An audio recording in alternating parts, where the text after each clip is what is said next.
Hello everyone, welcome to the Cyberspace Cowboys channel. My name is Jack and I'm here to help you to pull that trigger on your decision to move here to the Philippines.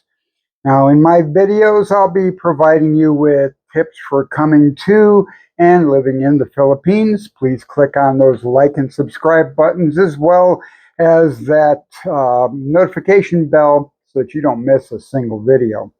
Today's topic is part 2 of what to bring to the Philippines, packing for the trip and buying clothing here. We've got a lot to cover, so I'm going to be talking very quickly, and I am using my computer as my script, so please bear with me.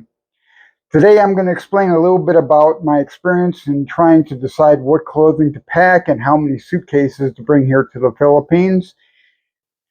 Keep in mind that each airline has both a bag limit and a weight limit per bag. So check their website or ask the ticketing agent when you make your purchase as to what those are. You can generally find all that information in the website. Most do allow 2 check-in bags with a maximum of 50 kilograms each. Get yourself a little scale, weigh those bags, make it precise, keep it about a half kilo under, and you will be fine. My first suggestion is to not bring any check-in luggage if you can. Whether you're moving here or just coming out for a visit, pack as light as possible. I'm going to explain why. First of all, get a good quality travel backpack that will meet the airline's requirements for space for the overhead. Next, if possible, make sure that this is your only bag. You want to pack the clothing that you're going to be wearing here, as well as all of your essentials, i.e. your laptop or tablet, and any other essentials like cash, important papers, and medications. And obviously you're asking, Jack, how can I do that? What if it doesn't all fit? Well, let me explain by informing you a little bit about buying clothing here, as well as what you should bring and who should ship the clothing here and who should carry it on with them. First of all, if you're a regular size guy like me, do not, repeat, do not bring a lot of clothing with you. Why? Clothing in the Philippines is extremely inexpensive for one, and it's designed for the climate. The stuff you're buying in the United States is not necessarily designed for a hot, humid, tropical climate. So what I would tell you to do, pack light, shop here, but only if you're a normal sized person. And I'll get to that in a moment. So what exactly should you bring in your backpack or suitcase? Now, whether you're coming out for the first time or coming out here to live or just coming out on vacation, again, the rule of thumb, travel light. Try to fit everything into one bag that you can carry on or a backpack. Buy a high quality traveling backpack. Buy a high quality carry-on bag where you can stuff a ton of stuff into that without breaking anything. And that'll mean less hassle at customs, and you don't have to wait at the baggage claim once you get here or once you head back. So, what should you wear and what should you carry on? To wear on the airline, keep in mind that flights can be chilly. I would wear denim jeans. I would wear a long sleeve button down collared shirt, and I would bring a windbreaker or a very light jacket with you. A pair of socks on your feet, a pair of slip-on walking sneakers. That's pretty much all you need there. So wear those on the flight. What you should pack are 1 or 2 pairs of cargo shorts, 1 pair of polyester dress slacks, preferably black for any formal occasions you need to go to, like weddings or dinners when you're meeting parents or otherwise. Bring 1 or 2 pairs of swim shorts with you, 2 polo or golf shirts. Don't bring a bunch of them. 1 or 2 is fine. 4 additional pairs of socks, 1 pair of black dress socks, 3 pairs of white crew or ankle socks, and underwear. And I'll go into more of that in a moment. Leave all of your t-shirts with witty sayings at home. Some Filipinos may find some of the things on your shirts offensive, for one. Secondly, the cotton that they're made from is actually too heavy for the climate here. It's hot and humid. You're in the tropics. And when you sweat, that's just going to create a huge sweat stain. It's not going to look good. What I do recommend is that you bring underwear. If you have underwear, underpants that you're comfortable in, bring it all. I made the mistake of eliminating 90% of my underwear and bringing more shirts with me that I just don't wear now. So again, if you're comfortable with the underwear that you like, bring it all with you, all of it. What should you leave behind? Don't bring blazers, suits, sport jackets, or formal wear. You're not going to need it. Nobody wears it here. Leave your ties at home. Even in the evening, it's too hot to wear that much clothing. And government officials and businessmen don't wear them. What they wear is a simple embroidered white shirt and black pants, black socks, and black loafers. That is formal wear here. So let's discuss clothing sizes.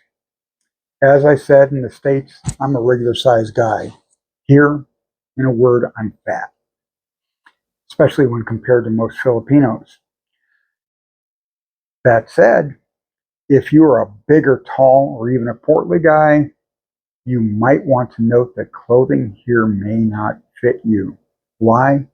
Once more, I'm 5'7", and I weigh around 185 pounds, which means I'm big compared to most Filipinos. As an expat, if you're over 6 feet tall or weigh over 225 pounds, I can almost guarantee that you're going to have a difficult time finding clothing here. Why is that? Clothing here is manufactured for Asian men's sizes, not Western. There is actually a separate manufacturing process for Western wear, Western men's sizes. Finding your size also partially depends on the material. Cotton and linen shirts here shrink dramatically, at least a size. Blends and moisture-wicking shirts do not. So if you're a normal size big guy like me, and you wear a large or an extra large shirt in the States, you'll need to buy a 2 extra large or a 3 extra large shirt here, depending on the material. And 3 extra large is normally the largest size that they sell here. Cotton and linen shirts shrink when washed, at least a size, especially when they're dried in the dryer and not out on a line. I have 3XL cotton shirts that are tight on me after laundering. 2XL blend and wicking shirts do tend to fit me fine even after laundering, but what I would do is if I ordered a shirt here, I would buy one that's 1 size larger and one that's 2 sizes larger. When you get them, send them out to the laundry and bring them back and find out which one fits you best. Then buy that size from then on for that particular material. Secondly, if you're buying button-down shirts, buy them 2 sizes larger, even if they are cotton polyester blends. The reason is when you sit down, you don't want the belly bulge and the tightness across the belly to be straining the buttons. It doesn't look good.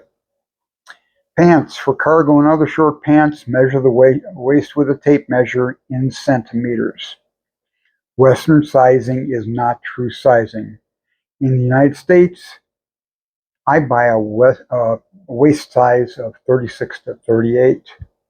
When I measured that same waist size with a tape measure, it was 42 to 44. Now I'm at a 41-inch waist. I've lost weight here. So when ordering Asian clothing, it is actually, you have to know the exact inches, or the exact centimeters. Why is this? Western clothing stores don't want to offend their patrons by making them feel fat. That said, if you have a waist size that's 40 inches or above, and your legs are longer than a 35-inch inseam, you may have some problem finding long pants here. I wouldn't worry too much about the inseam because 90% of the time you're going to be wearing shorts, and that one pair of long pants that you brought probably isn't going to wear out unless you either gain or lose a lot of weight. Shoes. As I said, bring a pair of black loafers. Bring a pair of flip-flops or sandals, one pair each. You'll walk in them everywhere. You'll need flip-flops for the shower, and you'll wear good quality sandals for walking 90% of the time. They're comfortable and they're inexpensive to replace here. I bought a pair here for 20 bucks. You'll want a pair of slip-on, what they call swim shoes. They just are they're not water repellent. They absorb water, but they have rubber soles, and they keep you from slipping when you go swimming because there are a lot of sharp rocks and coral here. You'll want to bring one pair of slip-on sneakers. That's most likely the ones you're going to wear on the airplane. So bring one pair of those. And if you need to, bring a second pair. But like I said, 90% of the time you're going to be wearing sandals, and you're not going to be needing those slip-on sneakers unless you're doing a lot of walking and hiking. You're rarely going to wear shoes. So I wouldn't worry too much about that. You can buy a good pair of sandals here, and they adjust with Velcro, so even if you have wide feet, it's not going to matter. Also, having your clothing laundered here is very, very inexpensive. It costs me 250 pesos a week for 2 people for their clothing to get it laundered. They wash it, they dry it, and they fold it. And then they deliver it here to the condo. So I wouldn't worry too much about that. Now for some advice I'm going to give, and this applies to everyone.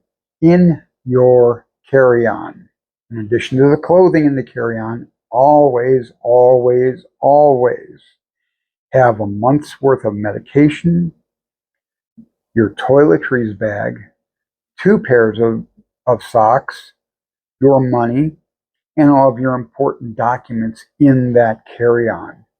That way you'll have all the essentials with you at all times. Buy it here if possible.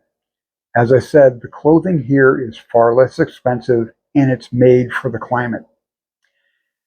Well, I'm out of sage advice for the day, and thank you for watching my video. Once again, my name is Jack, the Cyberspace Cowboy, and I hope this video helped you to make your trip preparation a little bit more easy and a little less stressful. If you enjoyed this content, please press the like and subscribe buttons, as well as that notification bell so you never miss a video. And be sure to visit the other page I do with Sheila, the Palampon Princess, and Hoosier Hippie for some fascinating interviews, lively discussions, and a Filipina's take on our country's customs, cultures, and tips for enriching your social life while you're here. Be cool. Stay safe, everyone. Thank you. Bye-bye.